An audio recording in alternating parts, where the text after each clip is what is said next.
ক্যালিফোর্নিয়ার সান দিয়েগোর একটি মসজিদে ভয়াবহ বন্দুক হামলার ঘটনায় বেরিয়ে আসছে চাঞ্চল্যকর সব তথ্য।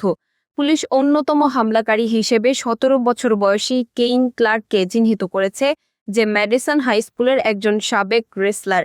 এই হামলায় ৩ জন নিরীহ মানুষ নিহত হয়েছেন এবং পরবর্তীতে হামলাকারী ২ কিশোর নিজেদের গুলিতে আত্মহত্যা করেন। এই জঘন্য হামলার নেপথ্যে বর্ণবাদী ও ইসলাম ভীতিমূলক বিদ্বেষ ছিল বলে ধারণা করছে প্রশাসন। এ নিয়ে বিস্তারিত থাকছে নিশাত আফরোজের রিপোর্টে। ক্যালিফোর্নিয়ার সবচেয়ে বড় মসজিদগুলোর একটি Islamic centre of San Diego সোমবার সেখানে ঘটে যাওয়া আকস্মিক হামলা স্তম্ভিত করে দিয়েছে পুরো শহরকে। ঘটনার তদন্তে নেমে পুলিশ হামলাকারীদের পরিচয় প্রকাশ করেছে।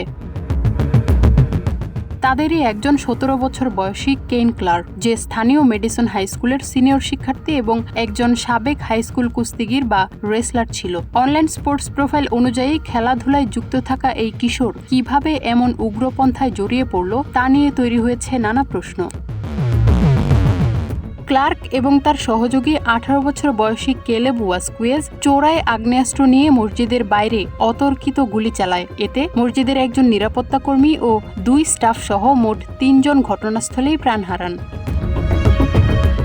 ঘটনার পরপরই পুলিশ চারপাশ ঘিরে ফেললে গ্রেফতার এড়াতে ২ হামলাকারী নিজেদের গুলিতে আত্মহত্যা করে। প্রাথমিক তদন্তে পুলিশ জানিয়েছে, এই হামলার পেছনে চরমপন্থী মনোভাব কাজ করছিল। ঘটনাস্থল এবং হামলাকারীদের কাছ থেকে ইসলাম ভীতি এবং শ্বেতাঙ্গ শ্রেষ্ঠত্ববাদী বিভিন্ন লেখা ও বার্তা উদ্ধার করা হয়েছে। Council on American Islamic relations বা কেয়ার এই ঘটনাকে একটি পরিকল্পিত হেট ক্রাইম বা বিদ্বেষমূলক অপরাধ হিসেবে তীব্র নিন্দা জানিয়েছে।